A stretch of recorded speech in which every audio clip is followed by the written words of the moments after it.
Y ahora tenemos nosotros a nuestro flamante embajador de la paz.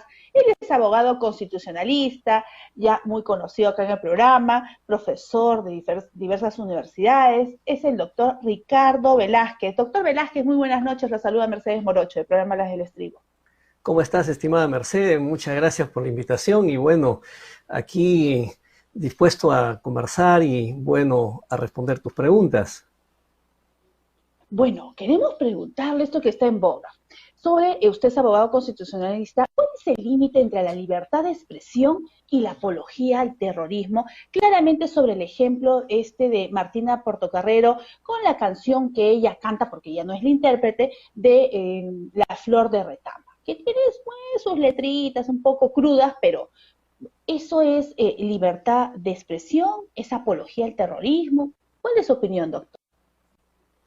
Bueno, la apología del terrorismo implica obviamente propugnar ideas destinadas obviamente a generar un daño a la sociedad o en todo caso a una persona en particular.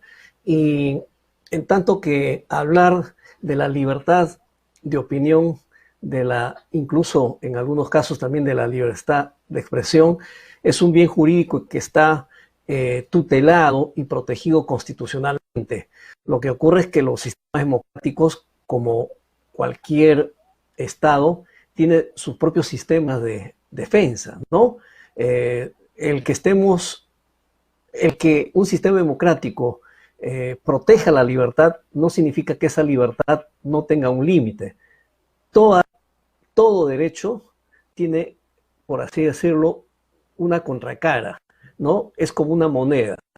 Y como tal, frente a la libertad, habrá pues su contrapeso, que es la dignidad, la integridad de la persona, la imagen de la persona, entre otras, ¿no? De tal forma que todo ciudadano tiene derecho a expresarse libremente, tiene derecho a dar su opinión respecto a un tema puntual, a un tema de interés público y, ¿por qué no?, respecto a un funcionario público, ¿no? Y en tanto que ello no significa que yo pueda excederme más allá de lo que implica provocar un daño a otra persona en virtud que estoy afectando su integridad personal, su dignidad, su honra y, tratándose de la sociedad, obviamente, poner en riesgo la propia seguridad de la sociedad, la propia integridad de la sociedad. Hablo de una integridad no solamente material, sino también una integridad, yo diría, espiritual, que tiene que ver obviamente con los ideales y con los principios democráticos. Te voy a poner un ejemplo, el caso de Alemania. Obviamente sabemos lo difícil que fue la historia alemana antes de la Segunda Guerra Mundial, que estuvo dirigido por un gobierno fascista y que propugnaba, incitaba, obviamente, a yo diría, a un excesivo patriotismo y que esto, al exacerbar, digamos, el odio hacia la raza judía, ciertamente terminó cometiendo excesos. Después de la Segunda Guerra Mundial, cuando Alemania se levanta de las cenizas y obviamente instaura un régimen democrático, lo que establece es que queda prohibido toda apología al un ideal fascista, ¿no? En virtud de que esa idea es perversa porque fomenta el odio y como tal no debe ser permitido participar en la vida política y democrática de Alemania.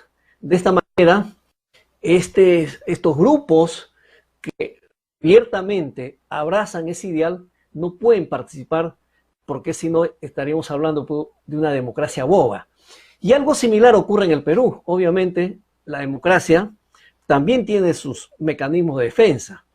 Yo no puedo utilizar, por ejemplo, la democracia, sus instituciones o sus procedimientos para acceder al poder y después desde adentro petardearlo, ¿no? ¿Por qué? Porque la democracia se funda en el derecho, se funda en el principio de respeto a los derechos y libertades públicas, en el principio de división y equilibrio de poderes, en el principio de alternancia periódica en el poder, en el principio de respeto a la oposición y el derecho que éste tiene no solamente a aspirar a ser mayoría, sino a ser gobierno. El derecho que tiene la oposición o las minorías a ser crítico con el gobierno y la tolerancia que tiene que tener el gobierno en su relación precisamente con estas minorías. También la democracia en nuestros días implica ser tolerantes con la diversidad de pensamiento y por otro lado también en el pluralismo ideológico y político, ¿no? Siendo así, obviamente, en toda sociedad democrática va a haber un abanico de ideas políticas, es decir, grupos ideológicos que en la medida que no hagan daño a la persona, en la medida que no pongan en cuestión el sistema democrático, obviamente podrán participar libremente. Ahora, yendo al caso que tú lo has planteado, ¿no? Respecto a esta canción de La Flor de la Retama, que tiene su origen en el gobierno militar de Velasco Alvarado, ciertamente se ha convertido en una canción emblemática del pueblo ayacuchano y que después se extendió a nivel nacional y que de alguna manera se trata de vincular esta música con un grupo político, en este caso con Sendero Luminoso, lo cual no necesariamente es así, ¿no? Pues desde luego algunos grupos políticos, seguramente radicales o extremistas, querer apropiarse o aprovecharse o hacer suyo, que ello no significa que esto vincule necesariamente a un ciudadano común y corriente por cantar esta música o por gustarle esta música, que sea parte de este grupo terrorista. ¿Ya? Yo creo que esas son medidas extremas que si no se sabe alicatar, si no se sabe medir, si no se sabe, claro, digamos, encauzar correctamente en el marco precisamente de nuestro sistema, se puede terminar cometiendo abusos. Desde luego, no digo que no existan grupos que a lo mejor puedan cambiar la propia letra de la música para adecuarlo y hacer de ello de repente un himno, como ha ocurrido en muchos países, incluso en nuestro país, hay huaynos que se le cambia su letra, y eso ya es otra cosa, ¿no? Atentar contra el derecho del autor y contra la propiedad, ¿no? Pero no es el caso. Qué importante también que entender que existe una libertad de expresión, que no necesariamente el que un grupo, como usted dice, ¿no?, que en este caso viene a ser terrorismo, utilice esta letra y la saque como un supuesto himno, quiere decir que todos los que canten o les guste La Flor de la Retama o la gente de Ayacucho, no, porque es un himno que nació pues hace algunas décadas por una situación muy triste y muy penosa que todos tenemos conocimiento. Pero dejemos ahí este tema, nos solidarizamos con las personas que dicen, yo canto Flor de Retama y me gusta, bien, bienvenido sea, mientras no tenga un contenido subversivo. Y también, el peruano nunca debe, doctor, usted que es embajador de la paz, olvidar momentos difíciles en nuestra historia, ¿no?, de mucho dolor, así como usted hizo mención en los campos de concentración, cuando en ese momento el presidente de Estados Unidos, ¿no?, llegó a los campos de concentración y los periodistas comenzaron a tomar fotos y la gente decía, no tomen fotos, no, había gente, no tomen fotos. Y el mismo presidente de ese momento dijo, de Estados Unidos, que tomen fotos y que filmen para que el mundo sepa que esto de los campos de concentración es verdad y que sucedió, para que la humanidad sepa que este dolor no se puede volver a replicar. Entonces nosotros tenemos que ser personas formadas en éticas, en valores, y recordar que la manera de protestar jamás va a ser con la violencia, doctor. Sino tiene que ser protestar, debemos protestar conforme a la Constitución, usted que es un gran constitucionalista, saber, enseñar en los colegios la Constitución y reclamar, porque existen las vías legales, pero nunca, nunca, nunca, nunca en base a la violencia, mucho menos de la muerte, porque no puede haber peruanos enfrentados contra peruanos, ¿no? Deben ser peruanos unidos con peruanos para formar un Perú mejor. Eso es.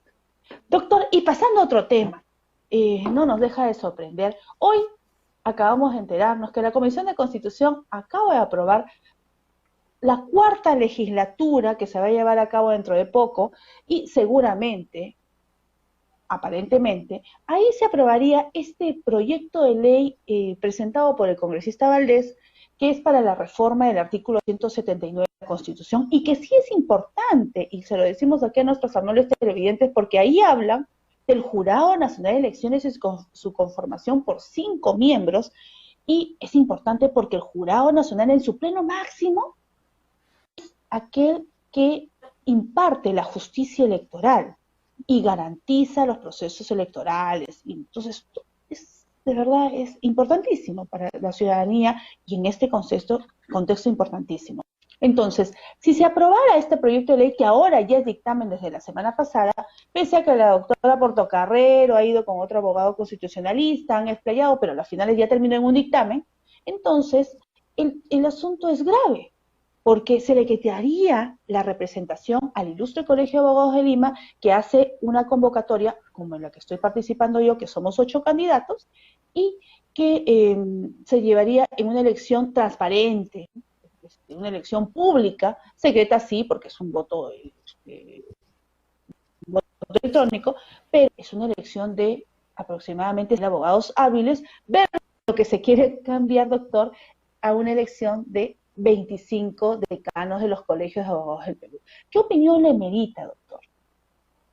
Bueno, a mí me parece una decisión burda de querer cambiar las reglas de juego a estas alturas del camino para legitimar actos que probablemente hasta ahora estén cuestionadas y están bajo la observación de los ojos de la ciudadanía, ¿no? Porque este Congreso ya está por irse y no es correcto que promuevan una legislatura a última hora para de esta manera poder aprobar una reforma constitucional cuando en realidad creo que lo más correcto es que el próximo Congreso, con el poder que le ha dado la ciudadanía, pueda pues hacer las reformas necesarias, hacer reformas prácticamente a la puerta para salir y dejar el Congreso de la República, nos parece, desde mi punto de vista, absurdo, carente de legitimidad. Si bien es cierto, las normas internas del Congreso, su reglamento, lo permite, pero ello no significa que hay que abusar. Y más aún es evidente que la falta de este miembro elegido por el Colegio de Abogados, que ya se debería haber elegido hace buen tiempo, está simplemente por un tema, yo diría, de falta de voluntad del juez que está viendo esta causa, pero también del propio Colegio de Abogados y, ¿por qué no?, hasta del propio Jurado Nacional de Elecciones. Entonces, yo creo que aquí es un tema que el gremio tiene que definir cuanto antes. Y eso cuanto antes significa que de una vez hay que ponerse de acuerdo y no permitir que nos arrebaten al Colegio de Abogados por tradición, por su historia, por su presencia, y además porque se supone que el Colegio de Abogados representa a la comunidad jurídica peruana que conoce de estos temas y que además, yo diría, le da una presencia de legitimidad a los actos y a la justicia electoral.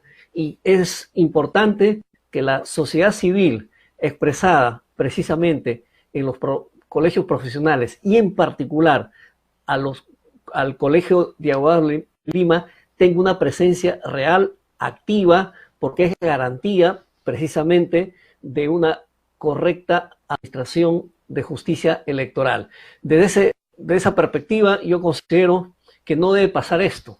Por eso es que la representante del Colegio de Abogados, la decana, más allá de los problemas o dificultades que hay en estos momentos en el gremio, tiene que salir a los diferentes medios de comunicación a hacer la denuncia respectiva. Y por otro lado, enviar una carta inmediata al Congreso de la República, a las diferentes bancadas, para que no cometan este absurdo, porque eso sería prácticamente, yo diría, justificar lo injustificable, prácticamente desvirtuar el sentido del cauce normal y regular de este proceso que se está dando y que no puede haber sobresaltos en pleno proceso electoral, y lo más correcto, lo más adecuado es que más bien cuanto antes ya se debe elegir al representante del Colegio de Abogados de Lima. Siendo así, concluyo con lo siguiente: es importante que en lo inmediato el Congreso de la República, el Pleno, discuta y que llegue a las diferentes bancadas este mensaje y esta preocupación y también esta voz de protesta del Colegio de Abogados de Lima, de nuestro gremio, ¿sí? Y que no se dé pie para que esto pueda pasar a un segundo pleno del Congreso, porque precisamente para reformar una norma se requiere de 2 legislaturas ordinarias de forma consecutiva y por acuerdo de 2/3 de sus miembros. Lo importante es que no pase en este primer pleno, ¿ya? Porque si pasa en el primer pleno, el riesgo es grande. Y para mí sería, ya lo digo así de forma imparcial, absurdo y prácticamente una cachetada a la democracia en un momento tan delicado que vive el país, donde las instituciones están siendo ciertamente cuestionadas, están siendo vistos muy atentamente por los ojos de la ciudadanía, y cometer este absurdo, yo creo que lejos de ayudar, lo que van a hacer es debilitar el sistema democrático que, por cierto, ya está debilitado.